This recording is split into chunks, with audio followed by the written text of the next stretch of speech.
ए दानवीर कर्ण, मैं दान में तुम्हारे कवच और कुंडल मांगता हूं।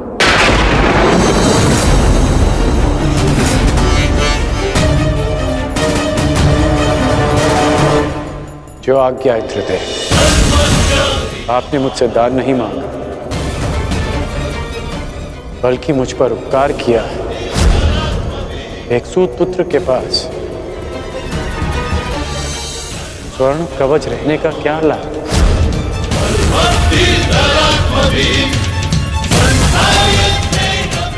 मैं आपका दान पूर्ण करने का वचन देता हूं।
ये रहा वो कवच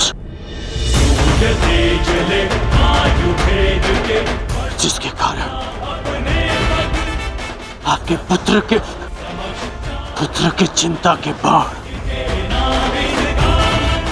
आपके हृदय को भेद रहे थे।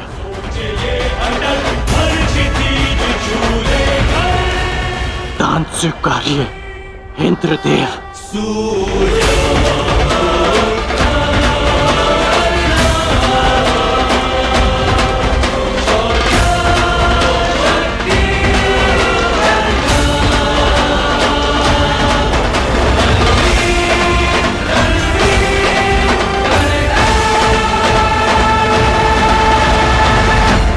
इस प्रकार नहीं इंद्रदेव।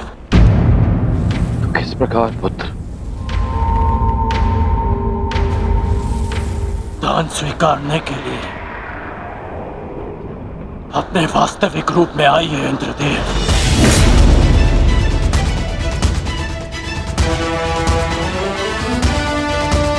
ये आपके पुत्र और विलक्षण योद्धा के सम्मान के लिए कह रहा हूं मैं। उस माता के सम्मान के लिए कह रहा हूं जिसने अर्जुन जैसे योद्धा को जन्म दिया। दान में पुण्य का फल होता है। इसे जल का भाग मत बनाइए। अपने वास्तविक रूप में आइए। आइए इंद्रदेव अपने वास्तविक रूप में।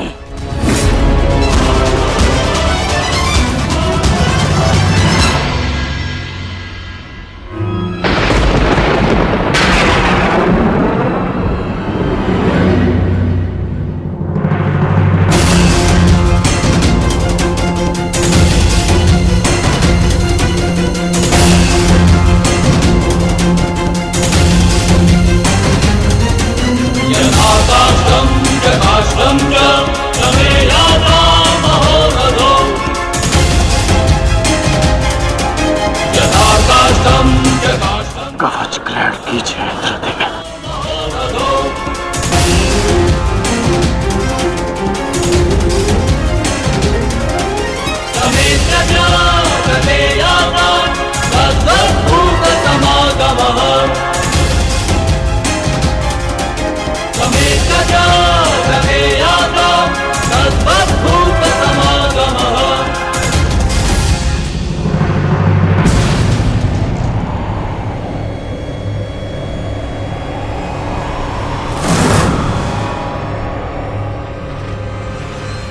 ये आपने क्या अनर्थ कर दिया पिताश्री।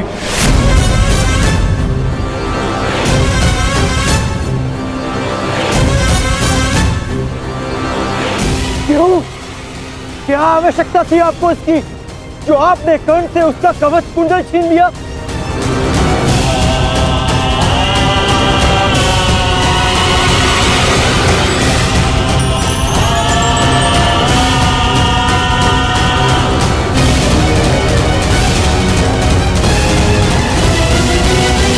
मैंने तो केवल नियति के न्याय का पालन किया, एक पिता धर्म का पालन किया है। ये किस प्रकार का पिता का धर्म है पिताश्री? पिता का धर्म होता है अपनी संतान में आत्मविश्वास जगाना, परंतु आप अपनी संतान की शक्ति पर विश्वास ना करके कौन सा पिता का धर्म निभा रहे हैं? बताइए मुझे पिताश्री।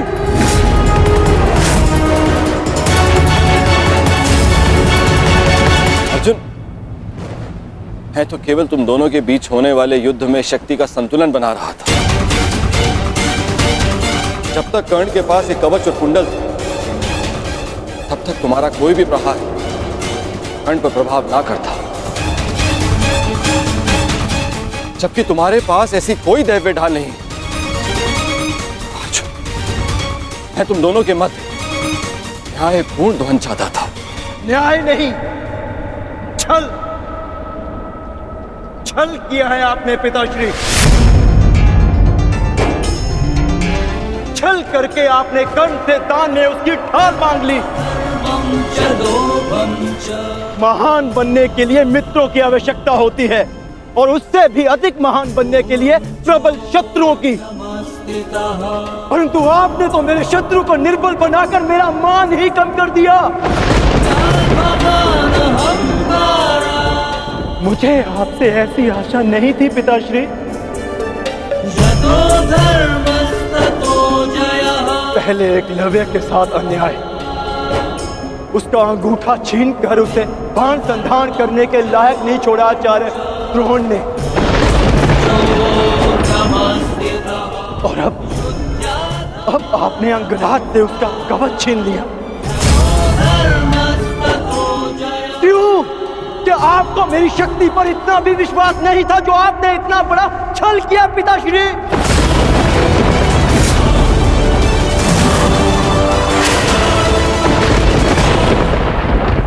भी सोचा भी है आपने कि अर्जुन को इतिहास किस नाम से स्मरण करेगा? कि उसने उन योद्धाओं को परास्त किया जो उससे कम शक्तिशाली थे, कि समान कौशल रखने वालों के साथ छल किया उसने। मैंने इस महायुद्ध में कर्ण को परास्त करने का वचन दिया था, परंतु मेरे लिए मेरी सबसे बड़ी विजय को आपने छल से रचा हुआ प्रारब्ध बना दिया पिताश्री। और यदि अब मुझे विजय मिली तो भी उसे आपका छल गिना जाएगा, मेरी कुशलता नहीं। प्रारब्ध क्या है उसे कोई नहीं जानता अर्जुन। मुझसे मेरे कवच को छीना है, परंतु मेरे कौशल को नहीं। ना मैं धनुष उठाना भूला हूं, ना बाण संधान करना। तुम्हें जिस द्वंद की अपेक्षा है वो द्वंद तुम्हें अवश्य मिलेगा।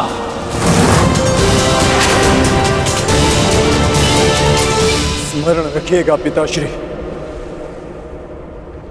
ना मैं कभी इस छल के बोझ से मुक्त हो पाऊंगा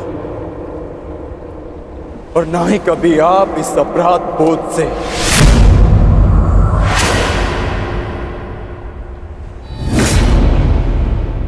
तुमने सत्य कहा पुत्र अर्जुन। ये जानते हुए भी कि मैं कौन, मेरी मंशा क्या है, किस अपेक्षा से यहां आया हूं, कर्ण ने मुझे अपने कवच और कुंडल दान कर दिए। इस दान से तुमने आत्मविश्वास का एक अद्भुत उदाहरण, एक महान परिभाषा प्रस्तुत की है। मैं देवराज ये घोषणा करता हूं, तुम्हारा ये बलिदान इस युद्ध का सबसे महान, सबसे उच्च बलिदान सिद्ध होगा। समस्त संसार में तुम महादानवीर कर्ण के नाम से प्रसिद्ध होगे।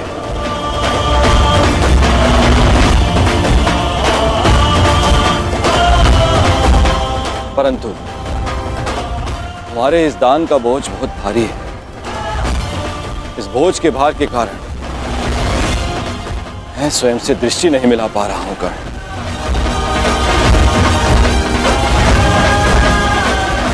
इसे हल्का कर दो कर्ण। और अब मैं तुम्हें वो अस्त्र देना चाहता हूं जो समस्त संसार में किसी भी प्रकार की ढाल को वेध सके।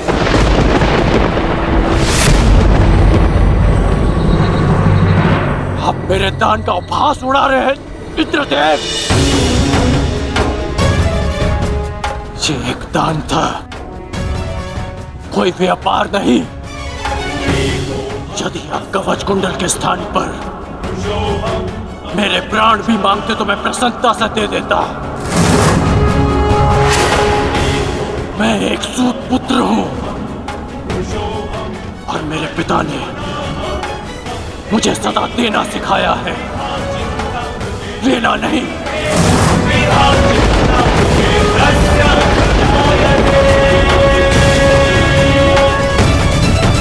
मैंने अपने दान देने का वचन पूर्ण किया,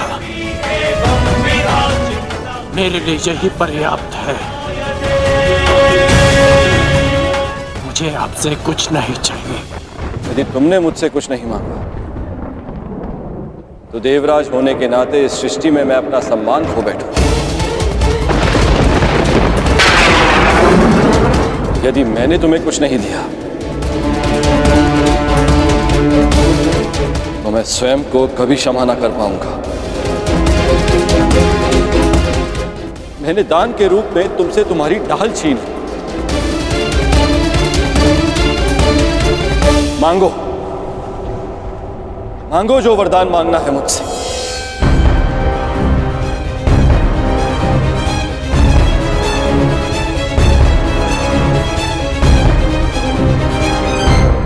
मांगो कर्ण। मैं आपका सम्मान रखने के लिए ये अस्त्र स्वीकार करता हूं, जो किसी भी ढाल को भेद सके, जिसे जब भी मैं अपने शत्रु का नाम लेके प्रयोग करूं तो उसका अंत निश्चित हो।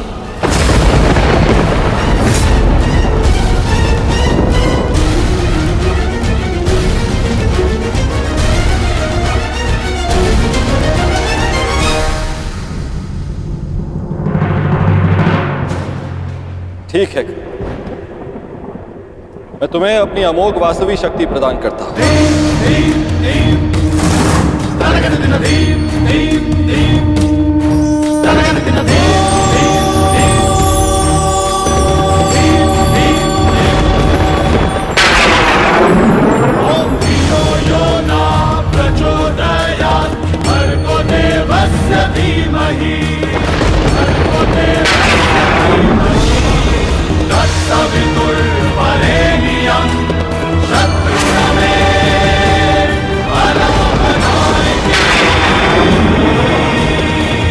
इस शक्ति को जिसका नाम लेकर संधान करोगे वो अवश्य मृत्यु को प्राप्त होगा, किंतु स्मरण रहे, इस शक्ति का प्रयोग तुम केवल एक ही बार कर पाओगे, मेरा मान रखने के लिए। तुम्हारा धन्यवाद है दानवीर कर्ण।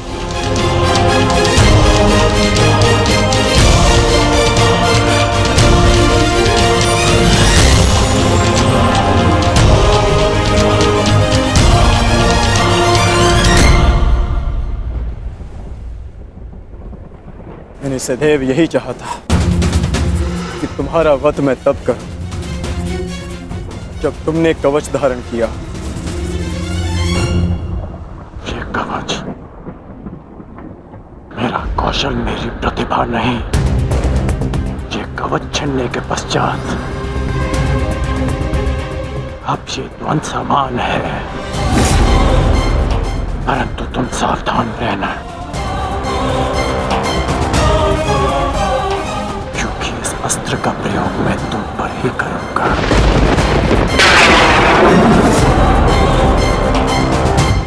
मैं उस द्वंद की प्रतीक्षा करूंगा।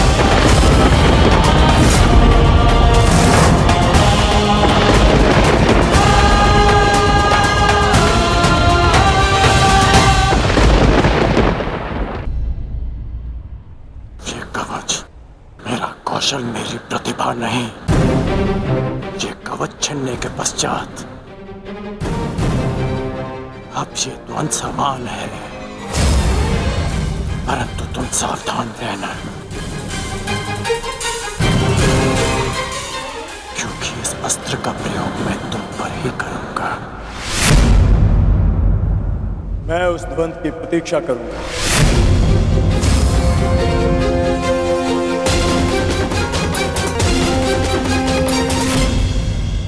आपका मत उचित था माता। आज मैंने भी स्वीकार लिया कि कर्ण से बड़ा दानवीर कोई नहीं।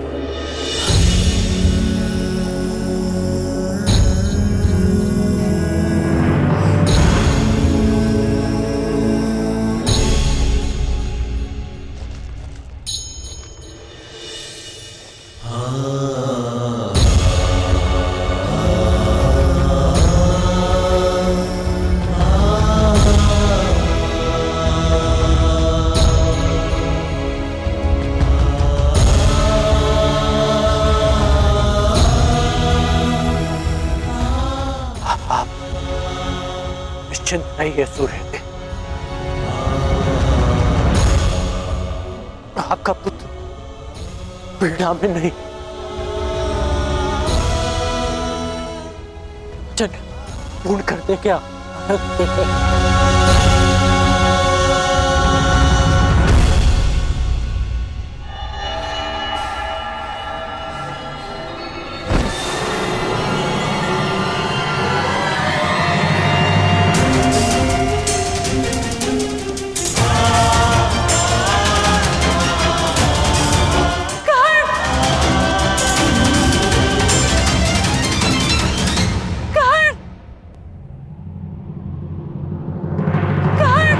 ठहरिए राजमाता।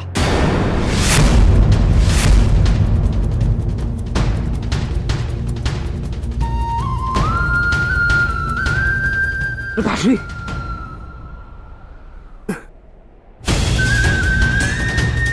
दूर रहिए मेरे पिताश्री से। अभी इनका पुत्र जीवित है। इन्हें संभालने के लिए मैंने सदा अपने पिता से दूरी बनाए रखी। इन्होंने मेरी माता और मेरे साथ जो व्यवहार किया, उसके लिए मैं इन्हें कभी क्षमा नहीं कर पाया। परंतु आज भान हुआ कि जितने कष्ट आपने मेरे पिता को दिए, उसके सामने हमारा कष्ट तो कुछ भी नहीं था।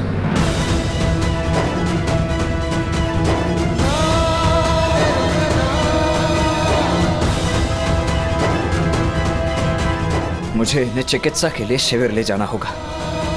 इनकी चिकित्सा आवश्यक है।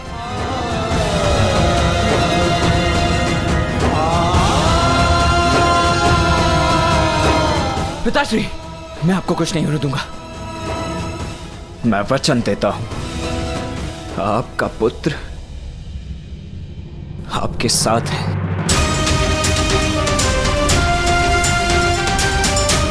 पुत्री कुंती इतनी व्यथित होकर कहां जा रही है? क्या कारण होगा?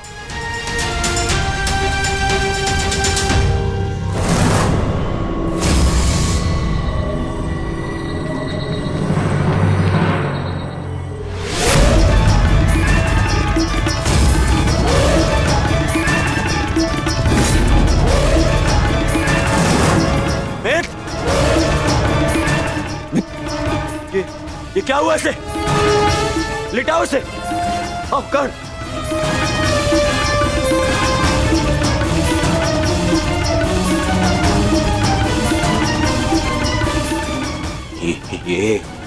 ये क्या हुआ मेरे मित्र को?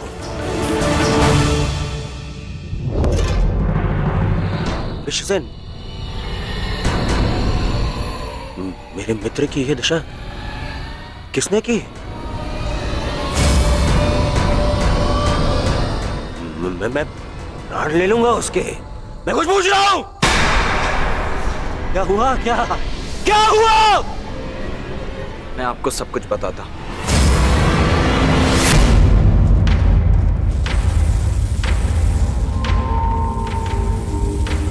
माता,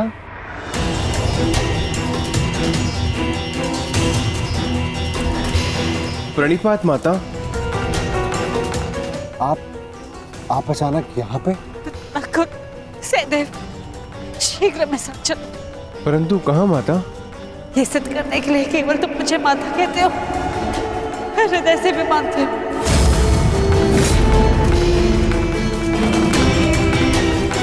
परंतु हुआ क्या है माता श्री? कहाँ ले जा रही हैं आप हमें? तुम दोनों को चलते कर्ण का उपचार करना है।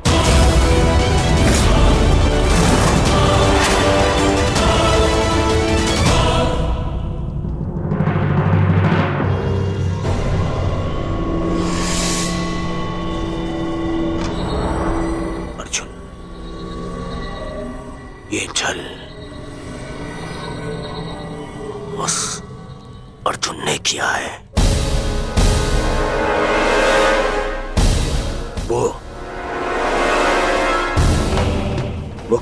कर्ण को समाप्त कर देना चाहता था। अब उस अर्जुन के साथ साथ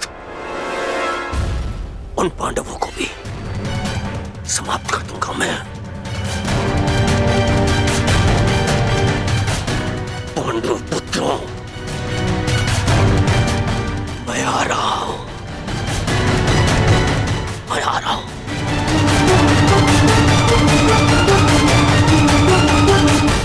देखिए ज्येष्ठ, आपका वहां जाना उचित नहीं। मैं वहां जाऊंगा, अवश्य जाऊंगा। छोड़ो मुझे। रुक जा मित्र।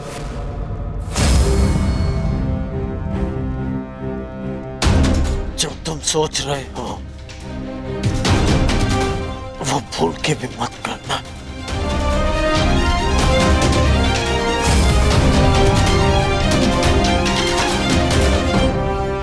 परंतु उन्होंने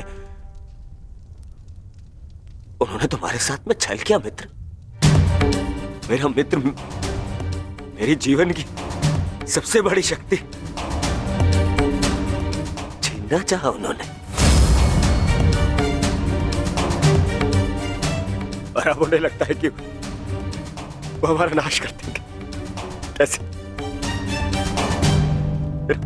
मित्र, मेरा कवच लिया गया है, पर मेरी निष्ठा और मेरा विश्वास नहीं। मेरे कुंडल ले लिए, पर मेरा कौशल नहीं। ये अंत नहीं, प्रारंभ है। प्रारंभ है मेरी विजय का।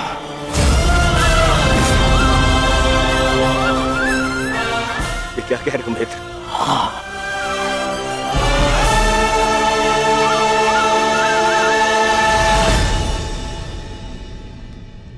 यदि तुमने मुझे मन से अपना मित्र माना है तो तुम नहीं चाहोगे।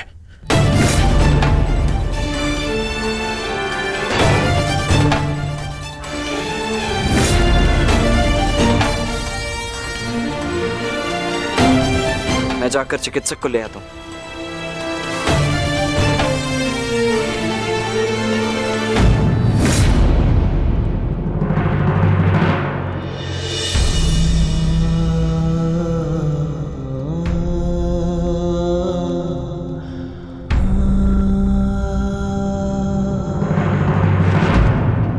पिताश्री, मित्र,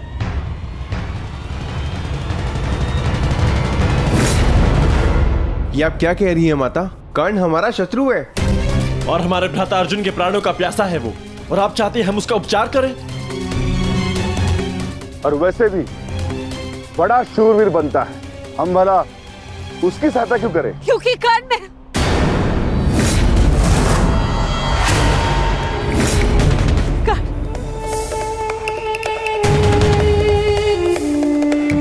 क्या हुआ माते? क्या कुछ ऐसा है जो आप हमसे छिपा रही हैं? बताइए। वो कर्ण, वो मेरा सबसे योग्य शत्रु है ज्येष्ठ।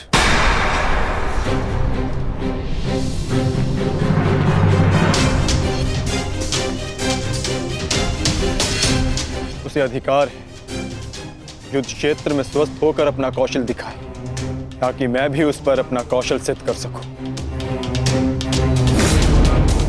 इंद्रदेव ने कर्ण के साथ जो छल किया वो किया, परंतु मैं चाहता हूं कि युद्ध भूमि में कर्ण अपने पूरे बल के साथ मेरे समक्ष प्रस्तुत हो, ताकि ना ही उसे और ना ही संसार को यह कहने का अवसर मिले कि अर्जुन ने एक दुर्बल का वध किया।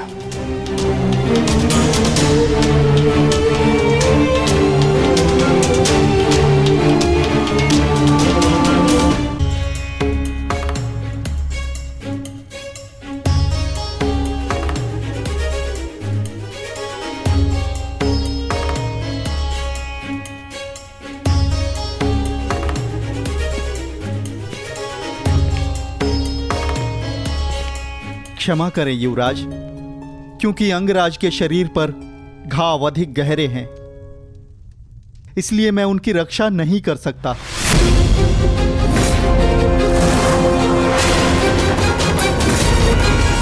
कदाचित ईश्वर की यही इच्छा है। यहाँ ईश्वर की नहीं, मेरी इच्छा चलती है,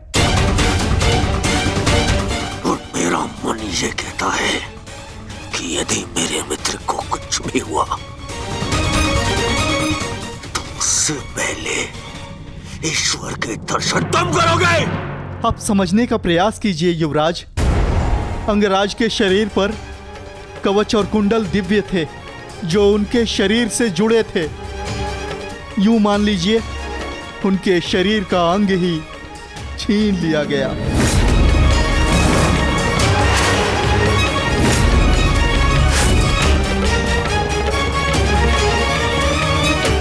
इसलिए मैं उनकी सहायता नहीं कर सकता।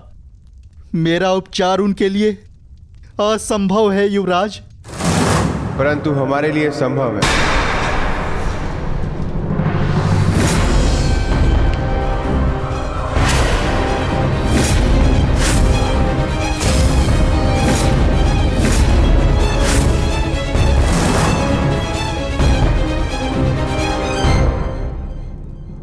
तो जो कार्य अर्जुन के पिता पूर्ण नहीं कर पाए वो पूर्ण कर रहे हो भानुपुत्रों। इतना साहस कैसे हुआ इस शिविर में आने का? कैसे? ये मेरे आदेश से यहाँ है पुत्र दुर्योधन। कर्ण की इस दशा का जितना तुम्हें दुख है उससे कई अधिक हमें खेद है। इसलिए मैं नकुल और सहदेव को यहाँ लाई हूँ कर्ण का उपचार करने के लिए।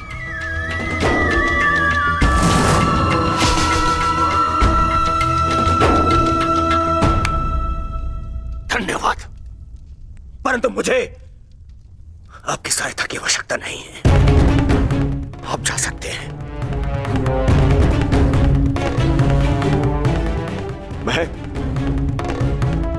मैं संसार के सबसे अच्छे वैद्यों को बुलाऊंगा अपने मित्र के उपचार के लिए। सबसे अच्छे वैद्यों को। वैद्य ने जो कहा है वो तुम सुन चुके हो। ये दिव्य कवच निकालने का घाव है, मनुष्य के उपचार से नहीं भरेंगे। नकुल और सहदेव अपने पिता अश्विनी कुमार की विद्या ज्ञात है, शीघ्र ही कर्ण को ठीक कर देंगे।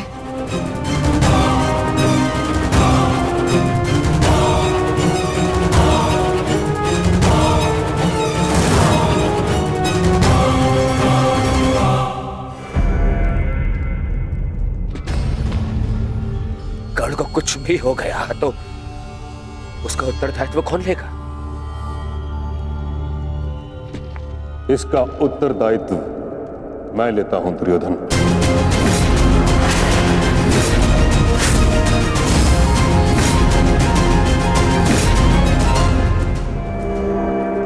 मुझे नकुल सहदेव की योग्यता पर पूर्ण विश्वास है।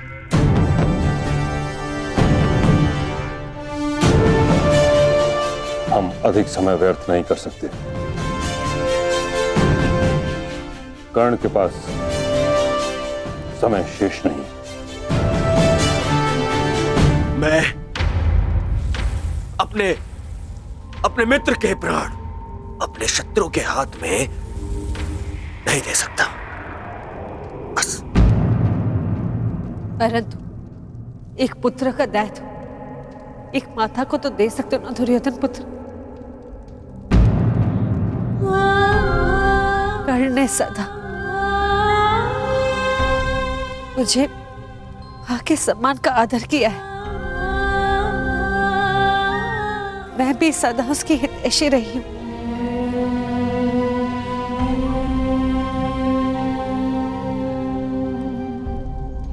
एक अवसर तो नकुल और सहदेव को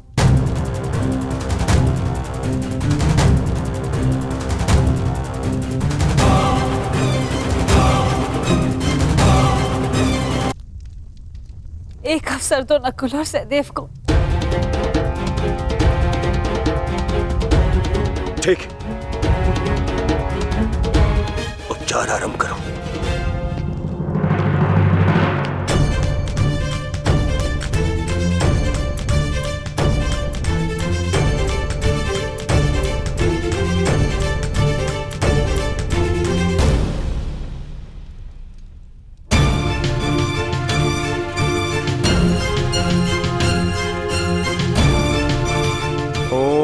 अश्विनी कुमाराय नमः। ओम अश्विनी कुमाराय नमः।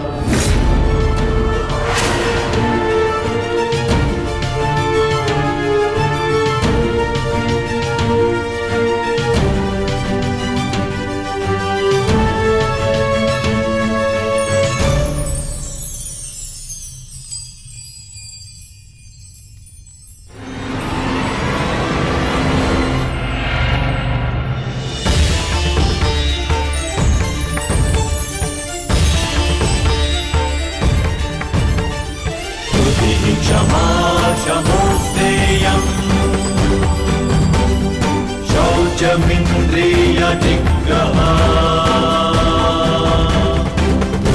क्षमा शमोस्तेयम् शौचमिन्द्रिय निग्रहा निर्विद्या सत्यं क्रोधो दशकं धर्मलक्षणम्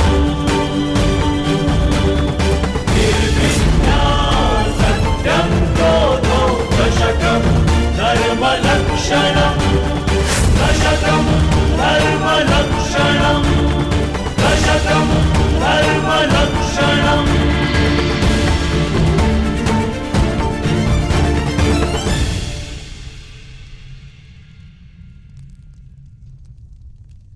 तुम दोनों ने जो किया वो प्रशंसा के योग्य है।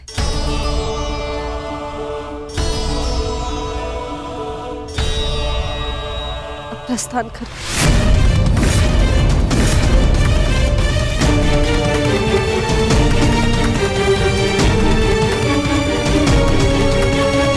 हम प्रस्थान करें, अर्थात आप हमारे साथ नहीं आ रही हैं माते? नहीं पुत्र, मेरा धर्म मुझे अपना ससुराल छोड़ने की आज्ञा नहीं देता।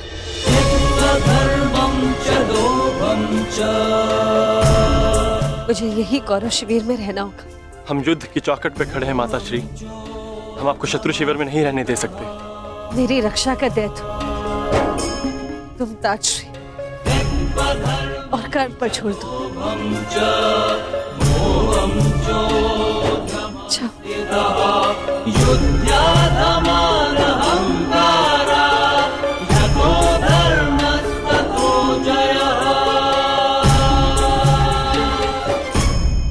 अब हमें मित्र को विश्राम करने देना चाहिए।